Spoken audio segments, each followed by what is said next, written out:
புனித மார்க் எழுதிய நற்செய்தியிலிருந்து வாசகம்.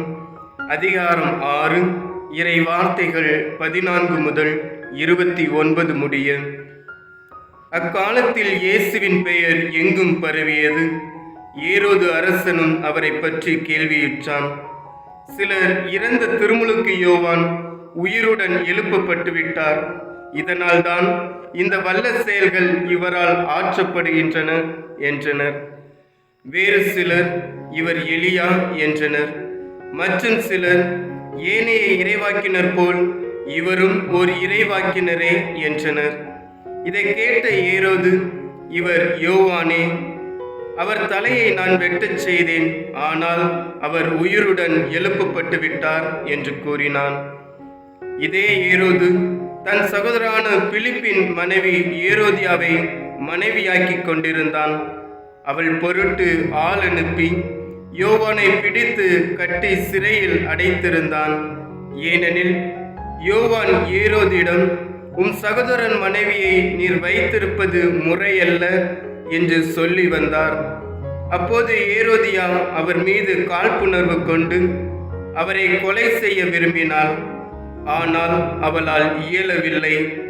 ஏனெனில் யோவான் நேர்மையும் தூய்மையும் உள்ளவர் என்பதை ஏரோது அறிந்து அன்றி அவருக்கு பாதுகாப்பு அளித்து வந்தான்.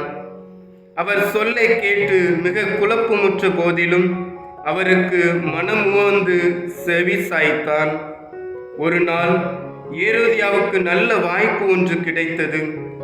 ஏரோது தன் பிறந்த நாளில் அரசவையினருக்கும் ஆயிரத்தவர் தலைவருக்கும் கலிலேய முதன்மை குடிமக்களுக்கும் ஒரு விருந்து படைத்தான். அப்போது ஏரோதியாவின் மகள் உள்ளே வந்து நடனமாடி ஏரோதையும் விருந்தினரையும் அகமகிழச் செய்தாள். அரசன் அச்சிறுமியிடம், உனக்கு என்ன வேண்டுமானாலும் கேள், தருகிறேன் என்றான். நீ என்னிடம் எது கேட்டாலும், ஏன் என் அரசில் பாதியை கேட்டாலும் உனக்கு தருகிறேன் என்றும் ஆணையிட்டு கூறினான். அவள் வெளியே சென்று, நான் என்ன கேட்கலாம் என்று தன் தாயை வினாவினாள். அவள், திருமுழுக்கு யோவானின் தலையை கேள் என்றாள். உடனே சிறுமி அரசனிடம் விரைந்து வந்து திருமுழுக்கு யோவானின் தலையை ஒரு தட்டில் வைத்து, இப்போதே எனக்கு கொடும் என்று கேட்டாள். இதை கேட்ட அரசன் மிக வருந்தினான். ஆனாலும் விருந்தினர் முன் தான் ஆணையிட்டதால் அவளுக்கு அதை மறுக்க விரும்பவில்லை. உடனே அரசன் ஒரு காவலனை அனுப்பி யோவானுடைய தலையை கொண்டு வருமாறு பணித்தான். அவன் சென்று சிறையில் அவருடைய தலையை வெட்டி அதை ஒரு தட்டில் கொண்டு வந்து அச்சிறுமியிடம் கொடுக்க, அவளும் அதை தன் தாயிடம் கொடுத்தாள். இதை கேள்வியுற்ற யோவானுடைய சீடர்கள் வந்து அவருடைய உடலை எடுத்து சென்று ஒரு கல்லறையில் வைத்தார்கள். ஆண்டவரின் அருள்வாக்கு. கிறிஸ்துவே உமக்கு புகழ்.